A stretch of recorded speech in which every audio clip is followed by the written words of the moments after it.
السلام علیکم ورحمۃ اللہ وبرکاتہ۔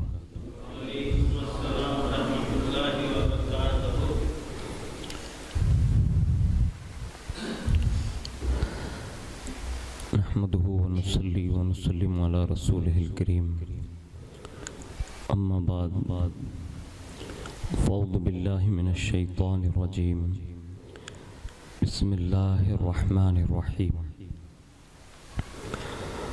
هو الذي يصلي عليكم وملائكته ليخرجكم من الظلمات إلى النور وكان بالمؤمنين رحيما۔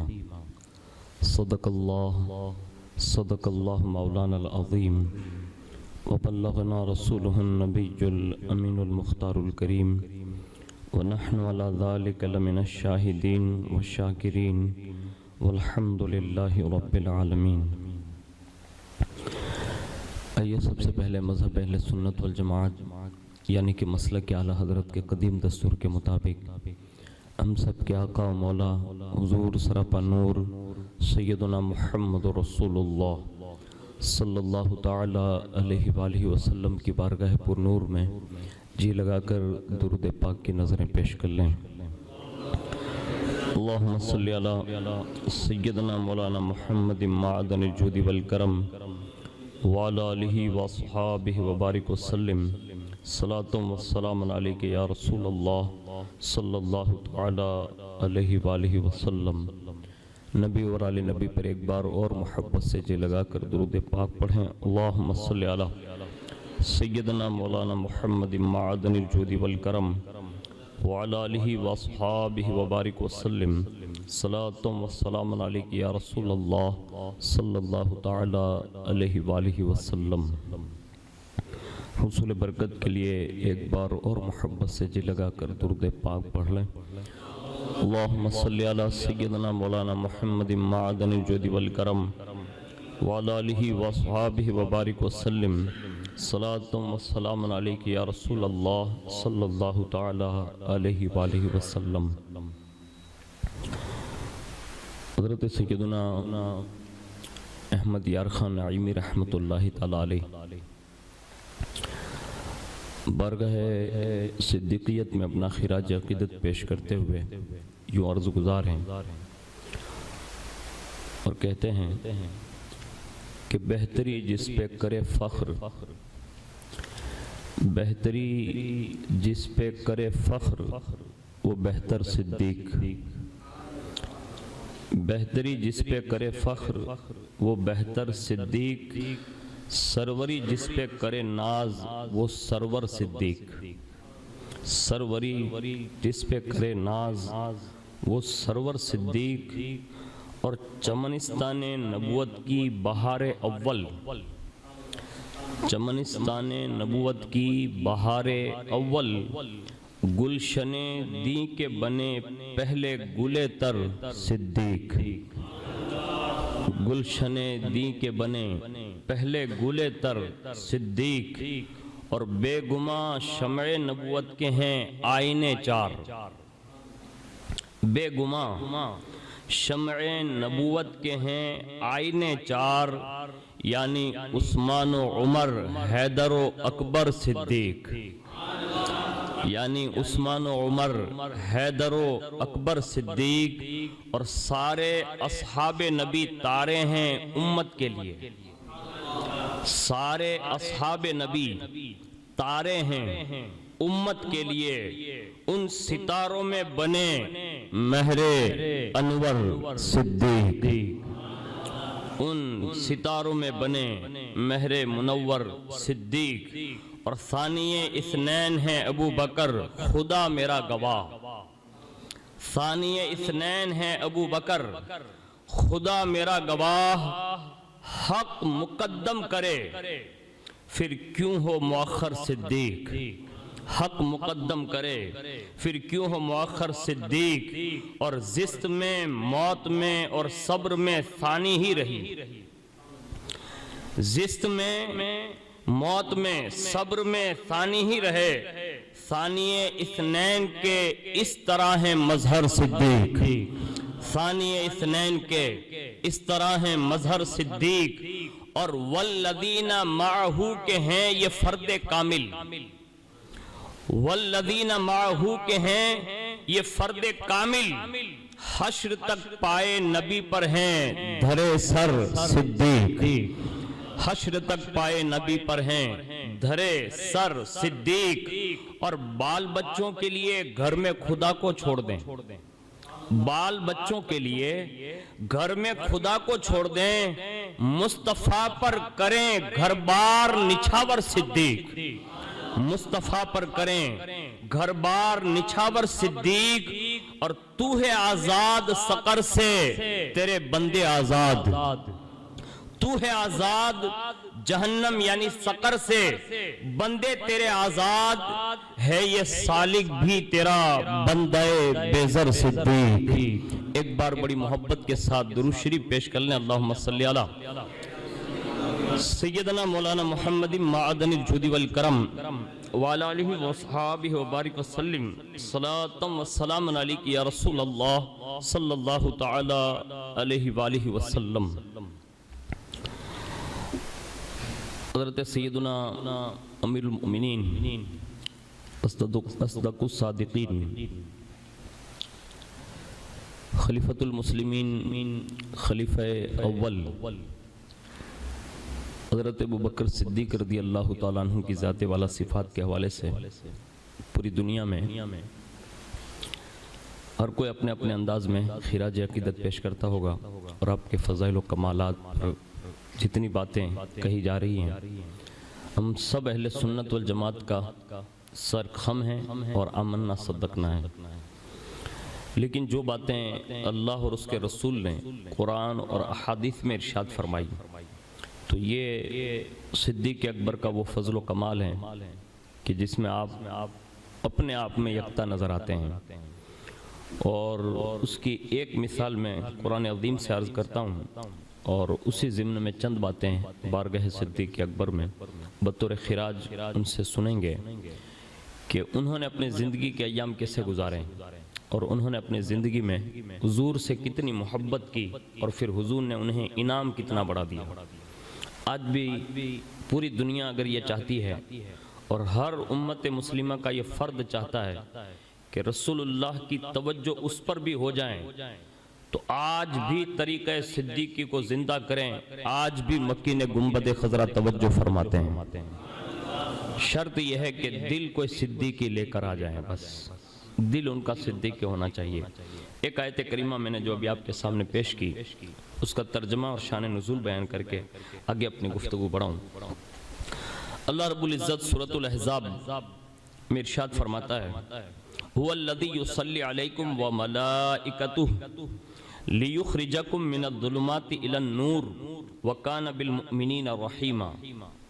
ترجمہ کنز الایمان، وہی ہے کہ درود بھیجتا ہے تم پر وہ اور اس کے فرشتے کہ تمہیں اندھیروں سے اجالے کی طرف نکالے، اور وہ مسلمانوں پر مہربان ہے۔ یہ آیت کریمہ کا شان نزول بیان کرتے ہوئے حضور صدر الافاضل مفتی محمد نعیم الدین مراد آبادی رحمت اللہ تعالی علیہ تفسیر خزائن العرفان میں اس آیت کا شان نزول بیان کرتے ہوئے ارشاد فرماتے ہیں کہ حضرت سیدنا انس رضی اللہ تعالی عنہ نے فرمایا کہ جب یہ آیت ان اللہ و ملائکتہ یصلون علی النبی الی آخرہ یہ جب نازل ہوئی، تو حضرت سیدنا صدیق اکبر رضی اللہ تعالی عنہ نے عرض کی کہ یا رسول اللہ صلی اللہ علیہ وسلم، جب آپ کو اللہ تعالیٰ کوئی فضل اور شرف عطا فرماتا ہے تو ہم نیاز مندوں کو بھی آپ کے طفیل میں نوازتا ہے؟ یعنی یہ سوال ہے۔ صدیق اکبر نے حضور سے یہ بات عرض کی، کہا جب اللہ آپ کو کوئی منصب دیتا ہے، کوئی شرف دیتا ہے، کوئی عزت دیتا ہے، کوئی مقام اور مرتبہ دیتا ہے، تو کیا وہ چیزیں آپ کے صدقے میں ان چیزوں سے ہمیں بھی نوازتا ہے؟ تو صدیق اکبر کے اس سوال پر اللہ نے آیت نازل فرمائی کہ وہی ہے جو درود بھیجتا ہے تم پر اور وہ اس کے فرشتے کہ تمہیں اندھیروں سے اجالے میں لے آئیں، اور وہ مسلمانوں پر بڑا مہربان ہے۔ اس پر یہ آیت کریمہ صدیق اکبر کے اس سوال کے جواب پر اللہ رب العزت نے ارشاد فرمائی، اور اس سے بھی یہ بات ثابت ہو گئی کہ حضرت سیدنا صدیق اکبر رضی اللہ تعالیٰ عنہ بارگاہ نبی صلی اللہ علیہ وسلم میں اور بارگاہ خداوندی میں بڑے معزز تھے کہ ان کی کوئی بات جب وہ کرتے حضور کے سامنے تو ان کی بات کا جواب خود اللہ قرآن کے ذریعے عطا فرماتا۔ اور سیدنا صدیق اکبر رضی اللہ تعالیٰ عنہ نے ان چیزوں کا فائدہ کتنی اچھے انداز میں اپنی زندگی کو گزار کر حاصل کیا۔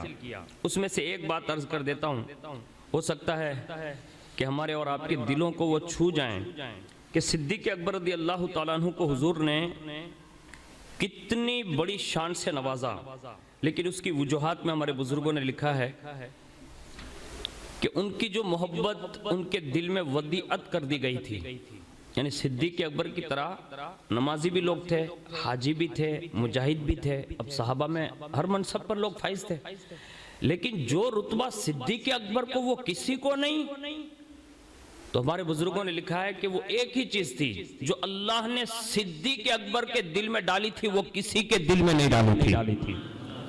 وہ دل صدیقیت جان سکتا ہے کہ ان کے دل پر اللہ نے کون سی تجلی وارد کی تھی، اور اسی روایت کی تصدیق یہ روایت بھی کرتی ہے کہ قیامت کے دن اللہ اپنی شان اپنے ہر بندے کے لیے تجلی کا ایک عام اعلان ہوگا اور سب پر وہ تجلی فرمائے گا، یعنی یہ تجلی میں سارے بندے شریک ہوں گے، اور حضور فرماتے ایک تجلی میرا رب وہ فرمائے گا جو صرف صدیق اکبر کے لیے ہوگی۔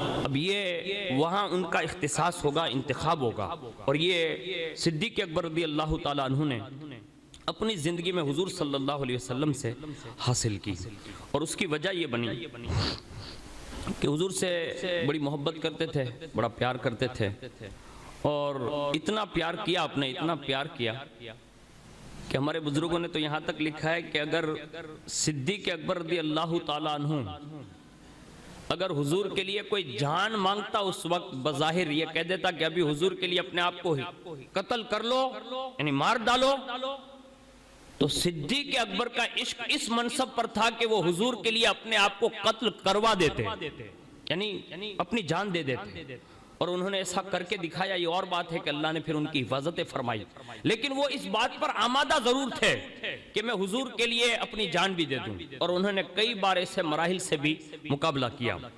لیکن حضرت سیدنا صدیق اکبر رضی اللہ تعالیٰ عنہ کا جو عشق رسول تھا، اس میں ہمارے بزرگوں نے کئی واقعات بیان کیے ہیں، ان میں سے ایک بات میں آپ کے سامنے عرض کر دوں جس سے آپ کو یہ اندازہ ہوگا کہ آپ نے اپنی جان حضور پر قربان کرنے کے کیسے کیسے مراحل جو ہم ہر سال سنتے ہیں، لیکن یہ مرحلہ جو ہے نا اس کے بعد حضور نے ان کو انعام کیا دیا، اب وہ انعام سننے کے قابل ہے۔ اگر ہم اور آپ بھی یہ چاہتے ہیں، جیسے صدیق اکبر نے یہ سوال کیا نا کہ آپ کو جو چیزیں ملتی حضور آپ کے توسل سے اللہ ہمیں بھی نوازتا ہے، تو پھر اللہ نے آیت نازل فرمائی، تو جو حضور کے صدقے میں صدیق اکبر کو عشق رسول ملا، تو ہم صدیق اکبر سے عرض کرتے ہیں کہ حضور آپ کو جو عشق کی خیرات ملی، کہ آپ کے صدقے میں یہ خیرات ہم غلاموں کو بھی مل سکتی ہے؟ تو اب یہ واقعے سے صدیق اکبر جواب دیں گے، اس کو غور سے سنیے گا۔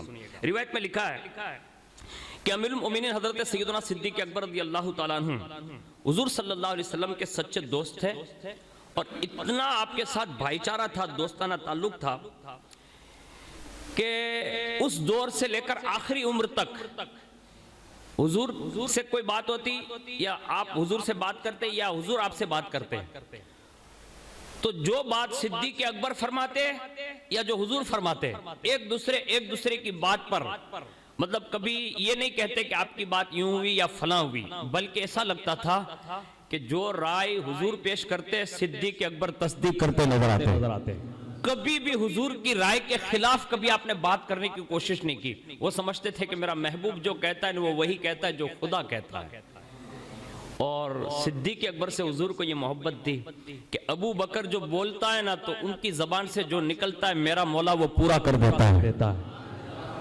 یعنی یہ سنگم مطلب اتنی سنگت تھی اور اتنی محبت تھی کہ جس کا تقاضا یہ تھا۔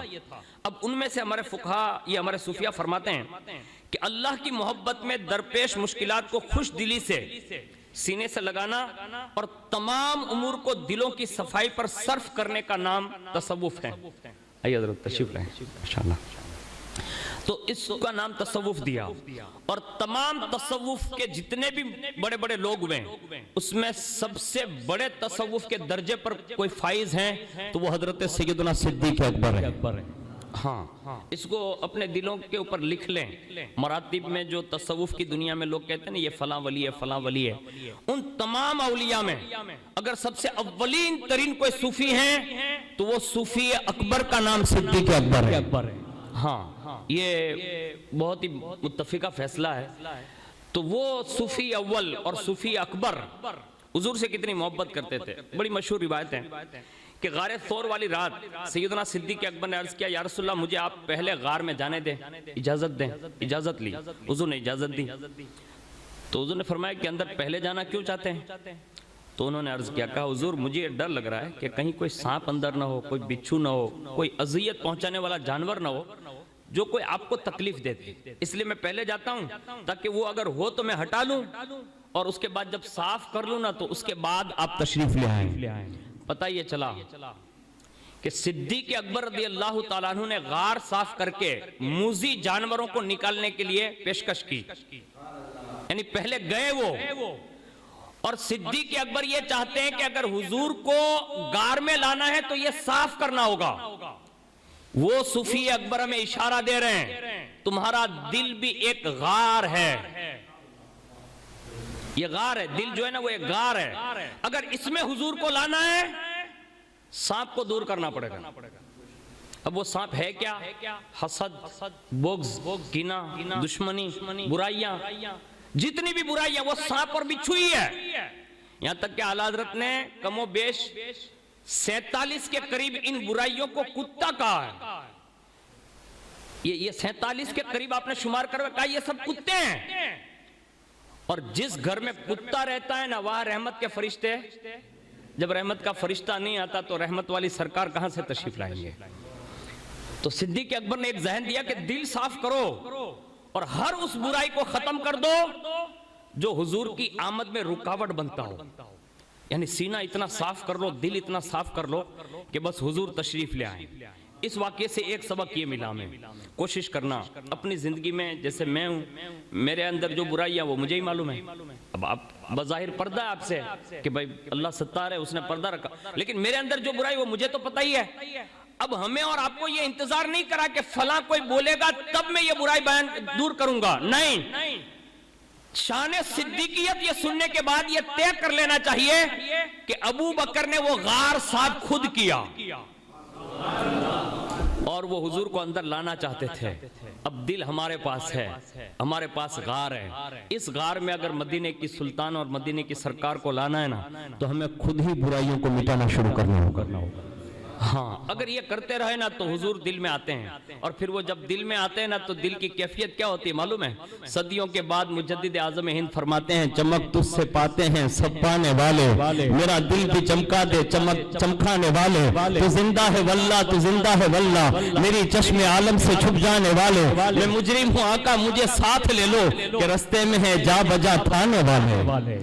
یعنی یہ دل جب چمکتا ہے نا تو پھر یوں باتیں ہوتی ہے, دل کرو ٹھنڈا میرا وہ کفے پا چاند سا, سینے پہ رکھ دو ذرا تم پہ کروڑوں درود. پھر اسے رزق کی پریشانی یا حکومت کے آئیڈیل جو لوگ دنیا بھر میں ڈرا رہے ہیں نا تو پھر امام کہتے ہیں یا رسول اللہ مجھے دنیا کے کسی تاجدار کا خوف نہیں ہے. کیوں؟ آپ جو دل میں آئے نا تو یہ بات باور ہو گئی ہے, خلق کے حاکم ہو تم, رزق کے قاسم ہو تم, جو ملا تم سے ملا, تم پہ کروڑوں درود. کیوں کہوں بے قص ہوں میں, کیوں کہوں بے بس ہوں میں, تم ہو میں تم پر فدا, تم پہ کروڑوں درود. اور یا رسول اللہ تم ہو جواد و کریم, تم ہو رؤوف و رحیم, بھیک ہو دافع عطا, تم پہ کروڑوں درود.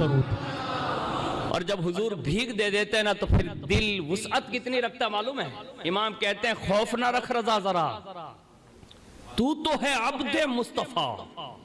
حضور کا جو غلام ہو جاتا ہے نا تو پھر وہ پل صراط سے بھی گزرنے کی بات کرتا ہے نا تو ببانگ دوحل کہتا ہے اے رضا اب پل سے وجد کرتے گزریے کہ ہے رب سلم صدا محمد. یعنی میدان محشر کے اس نقشے میں بھی انہیں ڈر نہیں لگتا. وہ پل سے گزرتے گزرتے اولیاء کی زبان کو استعمال کرتے ہوئے یوں فرماتے ہیں: اے عشق تیرے صدقے جلنے سے چھوٹے سستے، جو آگ بجھا دے گی وہ آگ لگائی ہے. تو یہ چیزیں ہمارے دل سے تعلق رکھتی ہے. اس لیے اہل دل نے جو کلام سنے اور پہلے سنائے جاتے تھے، ابھی تو سب سے بڑی زبوحالی یہ آ گئی کہ میرے جیسے لوگوں کو فارسی نہیں آتی. سب سے بڑا تو مسئلہ یہ ہے.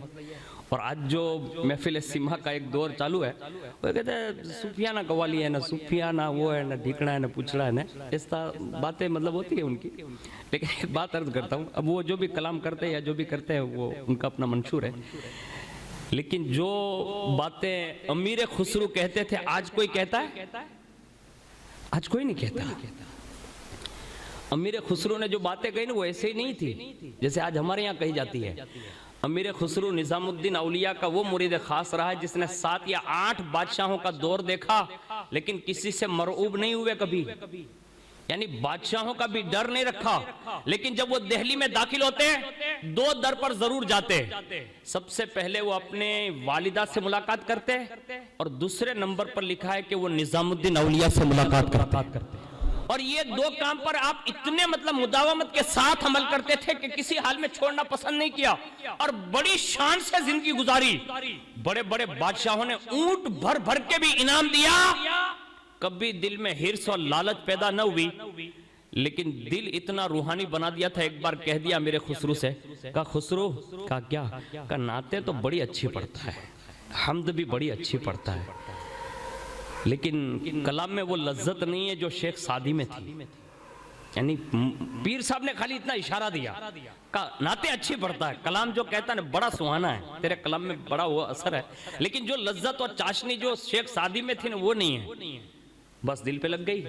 کہا حضور شیخ سعدی کے اس کلام میں لذت کیسے آئی؟ تو فرمایا انہیں خضر نے لعاب دیا تھا. حضرت خضر علیہ السلام کا تھوک انہیں ملا تھا، انہوں نے وہ تھوک پیا تھا نا، اس لیے لذت آئی. تو کہا حضور اگر میں تلاش کروں اور مجھے وہ لعاب مل جائے تو فرمایا لذت تجھے بھی مل سکتی ہے. اب اس میں کوئی راز تھا جو امیر خسرو کی سمجھ سے بالا تر تھا. لیکن بات سن لی، تلاش شروع، خضر کی تلاش شروع، خضر کی تلاش شروع. یہ تو ٹھیک ہے یوٹیوب والوں نے اور گوگل والوں نے میرے خیال سے یہ ابھی آپشن نہیں رکھا ہے. یہ حسنین باپو تشریف لائے. نعرہ تکبیر، نعرہ رسالت، نعرہ حیدری، عشق و محبت، عشق و محبت، نبی رائے حضور شفیق ملت. بہت تشریف لائیں. ایک مرتبہ درود شریف پڑھ لیں. اللہم صلی علی سیدنا مولانا محمد معدن الجود والکرم وعلی آلہ وبارک وسلم. صلاۃ و سلام علیک یا رسول اللہ صلی اللہ تعالیٰ علیہ وسلم. اگر لوگوں کو یہ پتہ چل جائے کہ یہ گوگل میں ملتے ہیں تو میرے خیال سے لوگ اس میں بھی دوڑ پڑیں گے، یوٹیوب میں بھی. لیکن یہ یوٹیوب اور گوگل کا کام نہیں ہے. یہ بہت دور کے لوگ جو گزرے نا ان کی باتیں ہیں کہ انہوں نے بار بار خضر سے ملاقاتیں کی. اب تو اگر کسی کو کہہ بھی دو نا، اگر میں یہ کہہ دوں یہیں کھڑے کہ جمال الدین بابا سے ملاقات کرنے جیسی ہے تو آپ کہیں گے بابا کو تو گزرے ہوئے صدیوں ہو گئی، مولانا یہ ہے، ان سے کیسے ملاقات ہوگی؟ لیکن جو خضر کی باتیں لوگ کرتے تھے نا، وہ خضر آب حیات پی کر آج بھی باقید حیات ہے اور وہ ملتے ضرور ہیں. جس کی تڑپ ہوتی ہے نا زیادہ ملتے ضرور ہے. یہ اور بات ہے کہ ہمیں پہچان ہو سکے کہ نہیں ہو سکے، لیکن یہ تڑپ آج کون پیدا کرے گا؟ یہ تو ہم بہت دور ہو گئے. لیکن امیر خسرو تھے وہ، پیر صاحب نے بات کر دی تو دل میں ایک تشویش ہوئی، کہا نہیں ملنا ہی ہے. اب وہ تلاش میں لگ گئے. اب تلاش لگتے لگتے پہلے دوسرے سفر میں حضرت خضر علیہ السلام سے ملاقات ہو گئی اور جیسے ملے نا تو بڑے خوش ہو گئے. کہا آج جو پیر صاحب نے کہا تھا نا آج وہ اپنا کام ہو جائے گا. کیونکہ بار بار پیر صاحب کے سامنے نعت حمد منقبت جو بھی سناتے تھے تو بڑا مزہ آتا تھا. تو سوچا کہ اب وہ لذت حاصل کرتے ہیں خضر سے مل کے. اب ملاقات ہو گئی اور جیسے ملے نا تو ملنے کے ساتھ ہی پہلی عرضی کہ میرے پیر صاحب نے آپ کی ملاقات کی تمنا پیدا کر دی تھی، آج مل گئے آپ، میرا ایک کام کر دیں. فرمائے تو کہا کہ وہ لعاب جو ہے نا آپ کا تھوک مبارک، تو کہا ہاں. کہا وہ آپ مجھے میرے منہ میں دے دیجئے نا. آج اگر میں بہت دور چلا گیا ہوں لیکن آپ کو قریب کر کے ایک بات عرض کرتا ہوں، اگر میرے پیر صاحب کا تھوک ہو اور کوئی لا کے چلمچی میں مجھے بھر کے دے تو آپ کا جواب کیا ہوگا؟ وہ میں پی لوں گا کہ ٹھکرا دوں گا؟ آپ کا جواب حسن زن والا اچھی بات ہے، اور ہونا ہی یہی چاہیے، ہونا بھی یہی چاہیے، لیکن ابھی کے مریدوں سے یہ توقع بڑی کم ہوتی ہے۔ تھوک تو دور کی بات میں کہہ رہا ہوں، ہاتھ دھو لینا پیر صاحب، وہ پانی اگر کوئی کہنے کہ بھائی یہ پیر صاحب کا ہاتھ والا پانی پی لینا، یعنی یہ لوگ کریں گے یہ؟ یعنی آج ہم اتنے دور ہو گئے اور یہاں ڈائریکٹ پیر صاحب نے کہا تھا خضر ملے تو تھوک مانگ لینا، یہ تو جیسے یہ کہا نا کہ آپ تھوک دے دیں، لعاب دے دیں، اب پھر عشق صدیق اکبر یاد کر لیں، اس وقت خضر نے بھی وہی جواب دیا، خضر علیہ السلام نے جواب دیا، کہا خسرو سب کو لعاب نہیں ملتا، یعنی خضر وہ ہے جس کا لعاب بھی سب کو نہیں ملتا، تو کہا پھر دیتے کن کن کو ہیں؟ کہا جن کے لیے مدینے کی سرکار سے اجازت ملتی ہے، یعنی حضور جن کے لیے اجازت دیتے ہیں میں ان کو لعاب دیتا ہوں۔ ہائے کیا مطلب تصورات ان کی، مطلب دنیا ان کی تھی، اور کیا مطلب حقیقت سے وہ لوگ آشنا تھے، تو کہا میں سب کو نہیں دیتا، بس اتنا کہا غائب ہو گئے۔ اب خضر سامنے سے ہٹ جائے تو اب کیسا ہوگا؟ اوہ موقع ملا تھا نا، آج سے چھوٹ گیا، اب ظاہر سی بات ہے کہ دکھ ہوگا ان کو۔ اب دکھ ہوا، اسی منہ لٹکائے ہوئے مطلب غم میں واپس دلی بابا نظام الدین اولیاء کی بارگاہ میں۔ کہا خسرو کیا ہوا؟ تو کہا حضور تڑپ بڑی تھی آپ نے بات کی، تب سے آج ملاقات ہوئی لیکن وہ نعمت مل نہ سکی۔ تو کہا ہوا تھا کیا؟ کہا خضر ملے تھے۔ کہا پھر؟ کہا آپ نے لعاب نہیں مانگا؟ کہا مانگا تھا۔ تو کہا دیا نہیں؟ تو کہا حضور انہوں نے یہ کہا کہ حضور جن کے لیے اجازت دیتے ہیں نا لعاب انہی کو ملتا ہے، تو مجھے وہ شرف نہیں ملا حضور۔ اللہ اکبر۔ اس وقت بابا نظام الدین اولیاء نے ایک جملہ کہا تھا، کہا خسرو، کہا کیا؟ کہا میں نے جب تجھے خضر کی بات کی تو نکل چلا تو کہا ہاں، کہا اگر یہ لذت تو مجھ سے مانگتا تو میں بھی دے سکتا تھا، یعنی یہ لذت تجھے یہاں سے بھی مل سکتی تھی، لیکن تو در در کی ٹھوکریں کھانے خضر کی تلاش میں نکلا۔ آج جو ہم سارے لوگ اللہ ماشاءاللہ چند لوگوں کو چھوڑ کے ہم جو بھول میں ہیں نا وہ اسی بھول میں ہیں۔ આપણે એટલી ભાગદોડ કરીએ છીએ કે કાંક થઈ જાય, પણ નહીં, હોય આપણા ઘરમાં જ, હોય આપણા ઇલાકામાં જ, હોય આપણા મુઆશરામાં જ, હોય આપણા મુલ્કમાં જ, આપણે બાર સુધી દૂર સુધી ચક્કર લગાવીએ પણ કાંઈ નથી મળતું, છેલ્લે પાછા વળીએ ને તો ખબર પડે જે વસ્તુ આપણે તલાશ કરવા ગયા હતા ને એ તો આપણા ઘરમાં જ હતી। تو کچھ چیزیں ہیں نا یہ چیزیں لے لینی چاہیے، یہ بڑی رنگ والی بات ہے۔ خیر آخرکار حضرت امیر خسرو نے قدم پکڑ لیے، آخرکار حضرت بابا نظام نے نواز دیا ان کو، اور وہ لعاب دہن دیا، اور جیسے دیا نا پھر محفل سجی، اور جو محفل سجی نا تو امیر خسرو کہتے ہیں کہ اس محفل میں ایک شخصیت آئی، میں نے تو نہیں پہچانا کون تھے، لیکن اس محفل کا رنگ الگ تھا، اور جیسے وہ رنگ چڑھا اور کیفیت بنی اور لوگوں میں ایک الگ سی کیفیت طاری ہو گئی نا، اس وقت مجھے سمجھ نہیں پڑتی تھی کہ یہ کیا ہو رہا ہے، لیکن میں کلام سناتا جا رہا ہوں، مستی میں لوگ سنتے جا رہے ہیں۔ اختتام ہوا، میں بابا نظام الدین اولیاء کی بارگاہ میں حاضر ہوا، کہ میں نے کہا حضور آج جو کلام میں نے پڑھا اور جو رنگ تھا نا وہ میں نے کبھی نہیں دیکھا۔ تو کہا سن، آج جن کی نعت پڑھ رہا تھا نا وہ سرکار خود تشریف لے آئے تھے۔ لذت یار جب نصیب ہوتی ہے نا تو پھر یار خود ملاقات کے لیے، شوق پورا کرنے کے لیے تشریف لے آتے ہیں اور وہ اپنے دیدار سے نوازتے ہیں۔ تو اس انداز میں انہوں نے بھی زندگیاں گزاری ہے جو صدیوں کے بعد ہیں۔ اب میں کہتا ہوں جو صدیوں کے بعد ہو اتنی لذت ملتی ہو کہ میرے خسرو کہتے ہیں کہ جب بھی نیا کپڑا سلاتا تھا نا تو یہ دل والا حصہ جل جاتا تھا، یعنی یہ حصہ جل جاتا تھا دل کی حیثیت والا، یعنی جیسے کسی نے جلا دیا ہو اور باقاعدہ اس میں سے جیسے کلیجی جلتی ہے اور بھونی جاتی ہے اور خوشبو آتی ہے نا، ایسے دل کے جلنے اور بھوننے کی عشق کی خوشبو آتی تھی۔ اور کم و بیش 3 یا 4 مرتبہ میرے خسرو کہتے ہیں کہ میں نے عالم رؤیا یعنی خواب میں رسول اللہ کا دیدار فرمایا ہے، اور پھر میں نے جو اشعار بادشاہوں کی شان میں کہے تھے نا وہ بند کر دیے، اور پھر میں نے ہمیشہ اشعار اللہ کی حمد میں کہے، رسول اللہ کی تعریف میں کہے۔ یعنی یہ لذت یار ملتی ہے نا تب یہ کیفیت ہو جاتی ہے۔ میں کہتا ہوں صدیوں کے بعد بابا نظام الدین اولیاء اور حضرت امیر خسرو اور امام اہل سنت اعلیٰ حضرت فاضل بریلوی کی یہ کیفیت ہو تو مجھے بتاؤ جو صف اول کا یار ہو، صدیق اکبر، صدیوں کے بعد نہیں کہہ رہا ہوں، بنفس نفیس ان کی ظاہری زندگی میں جنہوں نے حضور کو اس شان سے دیکھا اور یہ جو غار سور والا مسئلہ ہے ہمارے بزرگوں نے لکھا ہے کہ ایسی کیفیت صدیق اکبر کے سوا کسی کو نہ ملی کہ 3 دن اور 3 راتیں تنہا صدیق اکبر ہیں اور خدا کا حبیب ہے. چہرہ صدیق اکبر کی آنکھیں اور چہرہ مصطفیٰ کا ہے. رات میں بھی دیدار, دن میں بھی دیدار. اب دن رات 6 حصے اگر پہر آپ گن لیں, اب آپ خود اندازہ لگا سکتے ہیں کہ وہ 3 دن اور 3 راتیں صدیق اکبر نے دیدار مصطفیٰ نہیں کیا بلکہ اپنی زندگی کی وہ معراج پالی. یعنی یہ 3 شبانہ روز ان کی زندگی کی معراج تھی جو انہیں نصیب تھی.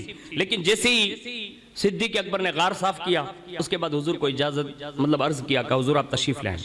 حضور اندر تشریف لے آئے, اور جیسے حضور اندر تشریف لائے نا تو اپنے پورا غار وہ کپڑوں سے سوراخ بند کر دیے تھے, اور جہاں ایک سوراخ باقی رہا وہیں اپنی پہنے رکھ دی, اور حضور آرام فرما رہے.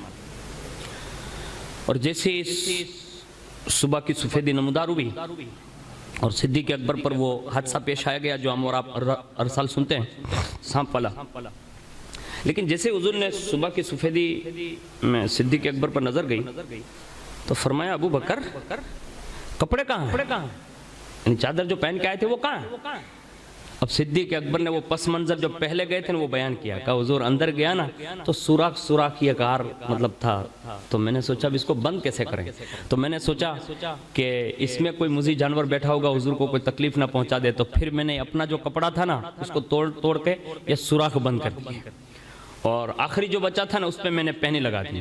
یہ دیکھیے الطب باپو تشریف لائیں, نعرہ تکبیر, نعرہ رسالت, مسلک اعلیٰ حضرت, انشاءاللہ تشریف لائیں بابا.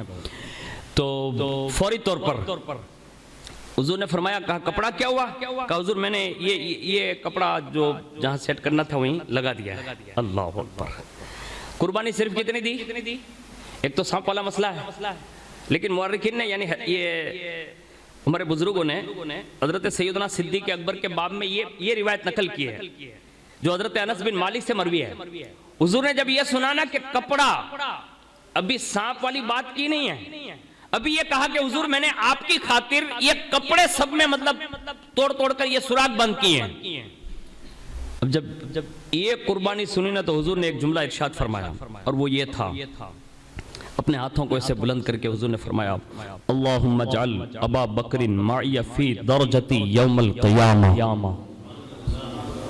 یعنی صدیق اکبر کی یہ قربانی دیکھ کر حضور نے یہ دعا کر دی کہ اللہ قیامت کے دن ابو بکر کو جنت میں میرے ساتھ جگہ نصیب فرما.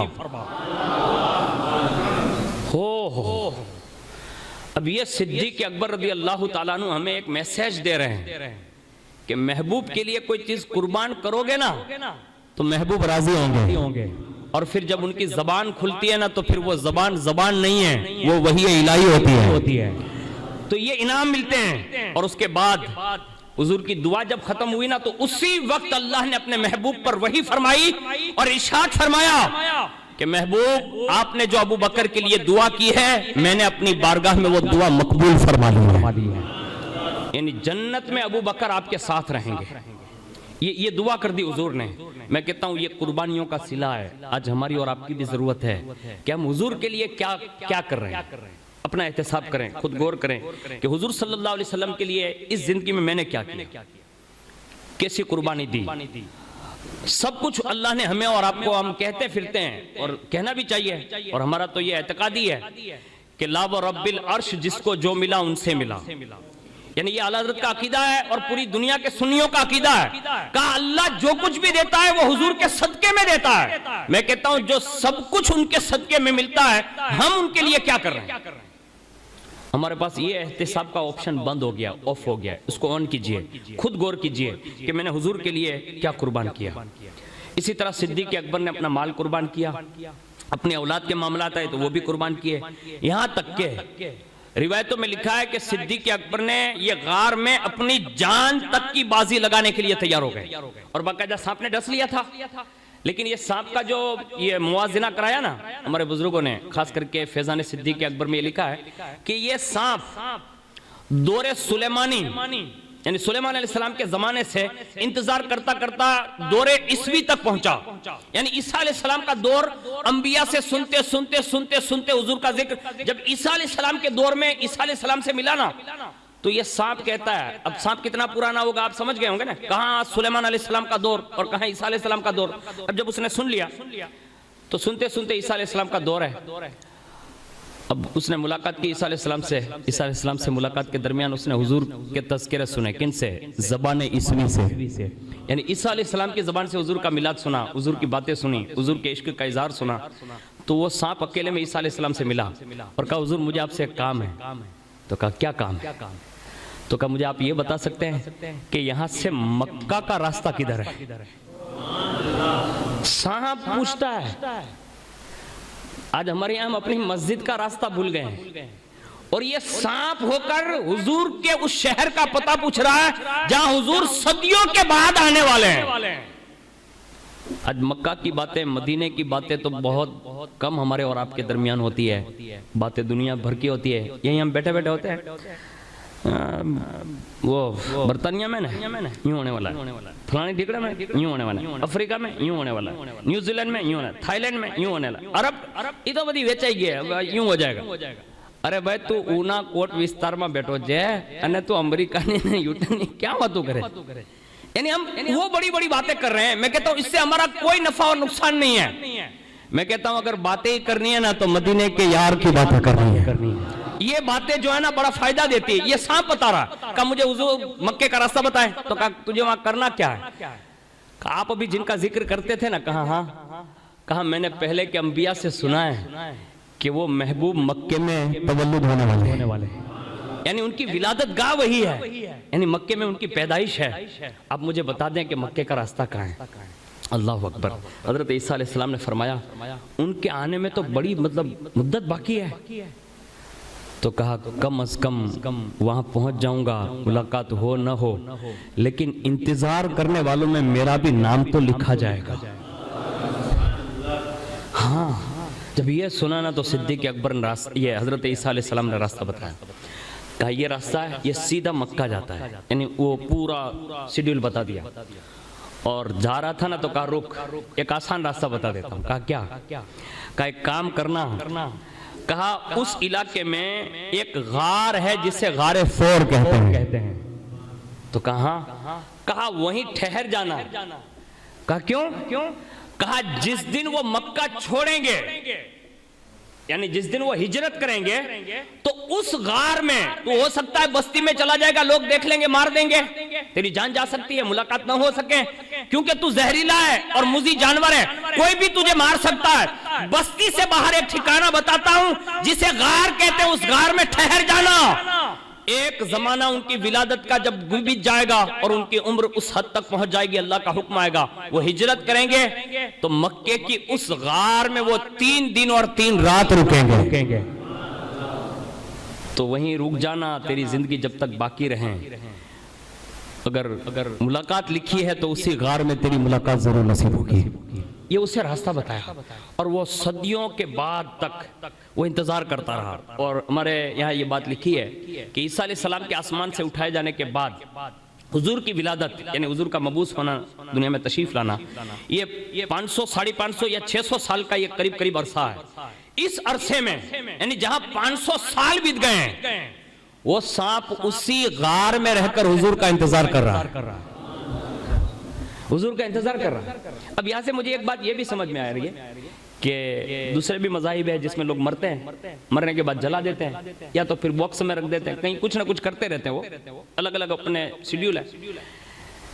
لیکن ہمارے یہاں جب کوئی بندہ مرتا ہے نا تو ہم اس کے لیے بہترین ایک غار بناتے ہیں, قبر بناتے ہیں, اور پھر اس کو نہلاتے ہیں, دھلاتے ہیں اور بڑی شان سے اس کو اٹھا کے جنازے میں پھول بول ڈال کے لے جاتے ہیں.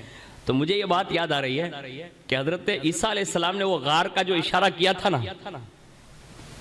غار میں ٹھہرنا, اب یہ حضور کی امت کو بھی بعد وصال بھی انہیں کہا جا رہا ہے جن کی تڑپ میں تو جیتا تھا نا, جن کا عاشق بن کر زندگی میں بذات خود جیتے جی ملاقات ہو یا نہ ہو, اس غار میں چلا جا, اندر جائے گا نا محبوب آئیں گے. یعنی قبر میں بھی جانے کا شوق جو بڑے بڑے لوگ کرتے تھے نا، کئی بزرگوں نے اپنے گھر میں قبر کھود رکھی تھی. ہاں لیکن صدیق اکبر کا منصب کچھ اور ہی ہے، ان کا منصب کچھ اور ہی ہے. لیکن ساتھ کی بات عرض کرتا ہوں، یہ صدیق، یہ عیسیٰ علیہ السلام نے غار کا حکم دیا اور وہ صدیوں تک رہا. اور جب ہجرت کا یہ واقعہ پیش آیا، حضور تشریف لائے، حضرت صدیق اکبر نے سب راستے بند کر دیے. اور جب بند کر دیے تو اب سانپ ادھر جا رہا ہے ادھر جا رہا ہے، ادھر جا رہا ہے ادھر جا رہا ہے، ادھر جا رہا ہے ادھر. اب 70 کے قریب وہ سوراخ تھے. جب کہیں مطلب جگہ نہیں ملی تو وہ پینی والا جو غار تھا نا جہاں اپنے ایڑی لگائی تھی، تو وہاں تھوڑا محسوس ہوا کہ یہ کوئی نرم جگہ لگتی ہے، اس پہ کچھ اثر ہو سکتا ہے. تو اس نے تھوڑا ٹچ کیا، کاٹا نہیں، مس کیا جس کو کہتے ہیں، ایسے چھوا. ایک طرف صدیوں پرانا عاشق ہے، صدیوں پرانا عاشق ہے، اور یہاں چند سالہ ایک عاشق ہے. کہاں صدیاں، سلیمان علیہ السلام اور حضور کے دور کو بڑا طویل عرصہ ہے، عیسیٰ علیہ السلام اور حضور کے درمیان 500 سال یا 550 سال ہے. یہ صدیوں والا عاشق ہے. اور زہر جو سانپ جتنا پرانا اتنا زہر بھی پرانا. لیکن وہ بھی سمجھ رہا تھا کیا کہ اس کو پہلے مس کرتے ہیں، عاشق کو پہلے سہلائے جاتے ہیں اور کہا جاتا ہے کہ راستہ چھوڑ دو نا. لیکن ابو بکر کہتے ہیں آج صرف میری باری ہے، آج کسی کے لیے اجازت نہیں کہ محبوب کا دیدار کرے. اب ابو بکر رہے گا اور حضور رہیں گے، حضور کا دیدار کرتا رہوں گا. اس نے 2 بار مس کیا، 6 بار مس کیا. جب 3 بار ہو گیا نا، اب سانپ ہے، جانور ہے، فطرت ہے. اب اس کو کوئی راستہ تو ملنا ہی نہیں تھا، ملنا تو یہیں سے تھا. تو سوچا لاؤ ان کو ہٹانے کے لیے ایک آزمائش میں اور ڈالتے ہیں. اب اس نے نہ چاہتے ہوئے، یعنی غصے سے نہیں، نہ چاہتے ہوئے اس نے سوچا اگر یہ کاٹا نہیں جائیں گے، یعنی کاٹوں گا نہیں تو راستہ کھلے گا نہیں اور حضور کا دیدار نہیں ہوگا. اس لیے کام کرتے ہیں، عاشق میں بھی ہوں وہ بھی ہیں، لیکن ان کے عشق کے سامنے میری مجبوری یہ ہے کہ مجھے راستہ بنانے کے لیے کاٹنا پڑتا ہے، اور یہ محبوب کے عشق میں سارے راستے بند کر دیتا ہے. یعنی محبوب کو کوئی نہ دیکھے لیکن اب مجھے تو دیکھنا ہے. اس نے مجبوراً صدیق اکبر کو کاٹ لیا. اور جیسے کاٹا، ہمارے بزرگوں نے لکھا ہے کہ وہ زہر ایک لمحے میں پورے جسم صدیقیت میں چھا گیا اور جسم اقدس بالکل پیلا ہو گیا. اور درد اس کیفیت کا ہوا نا، لیکن صدیق اکبر نے اپنی زبان سے کوئی آواز اور درد اور آہ نہیں نکالی، ضبط کرتے رہے. اب جب کوئی بندہ تکلیف میں اور وہ ضبط کرے نا، اگر زبان اور منہ بند کر لیں، اور سانس بھی وہاں تو بے ادبی تھی، کوئی چیز تکلیف ہوتی تو آدمی سانس سے بھی برداشت کرنا مطلب نکال دیتا ہے. ابو بکر نے وہ ساری چیزیں مطلب برداشت کی. اور جب ہر اعضا یعنی منہ بھی بند، ناک بھی بند، اب ظاہر سی بات ہے کہ یہ دونوں راستے سے اگر وہ چیز نہیں نکلتی تو پھر وہ تکلیف آنسوؤں کی شکل میں ظاہر ہوتی ہے. اور وہ عشق کے اشک جو ہے نا بہے اور رخسار نبوی پر گرے. اور جیسی وہ آنکھ کھلی، حضور نے فرمایا ابو بکر کیا ہوا؟ حضور نے عرض کیا، کہا حضور وہ سانپ نے ڈس لیا ہے. اب اس کے بعد حضور نے فرمایا کہ ایڑی ہٹا لو. اب ایڑی ہٹائی. صدیق اکبر کے اس پیر کی جگہ پر حضور نے اپنا لعاب لگایا. اسی وقت اللہ نے شفا دے دی. اسی وقت. یہ حضور کے لعاب دہن کا کمال ہے جو دنیا کی ساری میڈیکلیں مل کر ایسی گولی نہیں بنا سکتے اور اس میں ایسی شفا نہیں رکھ سکتے جو اللہ نے مصطفیٰ جان رحمت کے لعاب دہن میں رکھی ہے. یہ کائنات کا بہت بڑا مطلب المیہ ہے کہ ہمیں اور آپ کو کچھ اور مطلب باور کرایا جا رہا ہے، لیکن دنیا اس بات پر اگر سرچ کر لینا تو یہ حضور کے لعاب میں اتنی لذتیں رکھی گئی ہے اور اتنا کمال اور اتنا اعجاز رکھا گیا ہے. تو جیسے یہ شفا ملی، پھر وہ جو سانپ اندر تھا نا وہ فوراً باہر آ گیا. چھپا نہیں، پھر وہ سیدھا اندر سے باہر آیا اور حضور کے سامنے اپنی غلامی کی حیثیت سے کھڑا ہو گیا اور کہا حضور مجھے آپ معاف کر دیں. تو کہا کیسے؟ تو کہا میں نے ابو بکر کو قصدن نہیں کاٹا، مجبوراً کاٹا ہے. آپ ابو بکر سے پوچھ لیں، میں نے 3 بار انہیں مس کیا کہ راستہ دے دو، لیکن حضور میں صدیوں سے آپ کا انتظار یہاں کر رہا ہوں اور سلیمان علیہ السلام سے سنتا آ رہا ہوں آپ آ رہے ہیں، آپ تشریف لائیں گے، آپ تشریف لائیں گے. حضور آپ کی آمد کے انتظار میں اتنے سال بتائے، جب آپ تشریف لے آئے اس سے سالوں یعنی 500 سال پہلے عیسیٰ علیہ السلام نے یہ غار کا پتہ بتایا اور اسی غار میں تھا. آج جب وہ رات اور وہ دن آئے نا تو ابو بکر نے سارے راستے بند کر دیے تھے، ایک راستہ ان کے قدم والا کھلا تھا۔ تو میں نے سوچا اب ہر جگہ سے تو راستے بند ہے، اب اگر حضور کے قریب جانا ہے نا تو ابو بکر کا قدم ہی، یعنی سانپ یہ عشق بتا رہا ہے کہ حضور تک رسائی چاہتے ہو تو ابو بکر کے قدم سے جاؤ۔ تو میں نے سوچا جب ابو بکر کا قدم ہے تو میں نے کہا پہلے چوم لیتے ہیں، چاٹ لیتے ہیں، مس کر لیتے ہیں، محبت کی باتیں ہو جائیں۔ لیکن ابو بکر کے عشق نے جواب نہیں دیا، کیونکہ وہ آپ کی مستی میں مست ہے، یعنی آپ کے عشق میں اتنے کھوئے ہوئے تھے کہ انہیں دنیا اور آخرت کا کوئی پتہ ہی نہیں، بس حضور ہیں وہ ہیں۔ تو حضور مجبوراً مجھے ڈسنا پڑا، اور پھر بھی انہوں نے ضبط کیا۔ اب آپ نیند سے بیدار ہو گئے اور آپ نے پوچھا اور آپ نے انہیں تو شفا دے دی، لیکن حضور میری غلطی نہ رہ جائے، کہیں میں دنیا سے چلا گیا اور میں یہ جرم میرا باقی نہ رہ جائے، اس لیے معافی کے لیے حاضر ہوا ہوں۔ حضور نے فرمایا جا میں نے تجھے معاف کر دیا۔ حضور نے اسے معافی دی، اور صدیق اکبر نے وہ سانپ والی باتیں جو غار میں ہی ہوئی، اب وہ باتیں بعد میں جو بتائی گئی، میرے خیال سے اگر ہم کسی بھی کتاب میں اٹھا کر دیکھیں تو یہ سانپ جو تھا وہ حضور کے عشق میں اتنے سالوں تک جیتا رہا، اس کی زندگی کا ایک ہی مقصد تھا، اور وہ مقصد یہ تھا کہ جیتے جی ایک بار حضور کا دیدار کر لوں، اور وہ بھی حضرت سیدنا صدیق اکبر رضی اللہ تعالیٰ عنہ کے توسل سے انہیں دیدار ہوا۔ آج ہم جن کی یاد منا کر صدیق اکبر رضی اللہ تعالیٰ عنہ کی یاد منا کر بیٹھے ہیں، آج بھی الحمدللہ ہمارے بزرگوں نے ایک بات کہی ہے، ہو سکتا ہے کسی کو سمجھ میں آئے، ابھی تو بہت دور نکل چکے ہم لوگ اور حالات اتنے سنگین ہو گئے ہیں کہ چلنے پھرنے والے بچے بھی اب صدیق اکبر پر باتیں کر رہے ہیں۔ آپ کو پتا ہوگا دنیا سوشل میڈیا کی پوری وائرل ہے، یعنی چھوٹے چھوٹے بچے بھی سیدنا صدیق اکبر کے حوالے سے، فاروق اعظم کے حوالے سے یہ باتیں کر رہے ہیں۔ میں ان تمام لوگوں سے ایک عرض کروں گا، گزارش کروں گا کہ مجھے یہ بتائیے کہ میرے یہاں کوئی مہمان آئے اور اس سے کوئی بات چیت کرے یا ان کو کوئی برا بھلا کہے تو دکھ کس کو ہوگا؟ مجھے ہوگا نا۔ میرے گھر کا کوئی مہمان ہو، میرے گھر میں ہی ہو، تو میرے مہمان کے ساتھ کوئی بدسلوکی کرے یا بری بات یا کوئی ایسی بات کہے جو ان کو تکلیف دے ہو، تو وہ مہمان کو تکلیف نہیں دے رہا ہے، وہ کس کو تکلیف دے رہا ہے؟ مجھے تکلیف دے رہا ہے۔ ایک مثال تھی یہ، مجھے بتاؤ اس وقت صدیق اکبر کہاں ہے؟ رسول اللہ کے گھر میں، رسول اللہ کے حجرے خاص میں، اور اس وقت پوری دنیا میں کوئی بھی صدیق اکبر کے خلاف بات کرے گا تو وہ کسی اور کے مہمان کو تکلیف نہیں دے رہا ہے، وہ رسول اللہ کے مہمان کو تکلیف دے رہا ہے، اور رسول اللہ کے مہمان کو تکلیف دینا پس پردہ رسول اللہ کو تکلیف دینا ہے۔ اللہ کے لیے اپنی زبانیں سنبھالیں۔ صحابہ میں ایک بھی صحابی رسول اور خاص کر کے ائمہ اہل بیت میں آپ کسی کو بھی اٹھا لیں، مولا کائنات سے لے کر حضرت امام حسن عسکری تک اور حضور غوث پاک رضی اللہ تعالیٰ عنہ کے معاصرین، اور یہاں تک کہ اعلیٰ حضرت مفتی اعظم ہند، حضور محدث اعظم ہند، جتنے بھی بڑے بڑے اکابرین ہمارے گزرے ہیں، ان سب نے اگر سب سے زیادہ صحابہ میں کسی کو افضل مانا تو وہ سیدنا صدیق اکبر کو مانا، خود مولا کائنات نے افضل مانا۔ اب اس سے بڑی بات تو اور کیا کہہ دوں، یعنی مولا کائنات ببانگ دہل اپنی ظاہری زندگی میں کہتے تھے کہ لوگ یہ باتیں کرتے ہیں کہ میں ابو بکر سے افضل ہوں، عمر سے افضل ہوں، اگر میں نے یہ بات کسی سے سن لی نا تو میں اس سے سزائیں دوں گا۔ یہ بات شیعہ لوگوں کی طرف سے باور کرا کر لوگوں کو بہکایا جا رہا ہے، اور اہل بیت کی محبت کے پردے میں معاذ اللہ بغض صدیقی بھرا جا رہا ہے۔ ڈریے، اپنے آپ سے ڈریے کہ اللہ کا خوف پیدا کیجئے، کہیں ہمارا ایمان تباہ نہ ہو جائے۔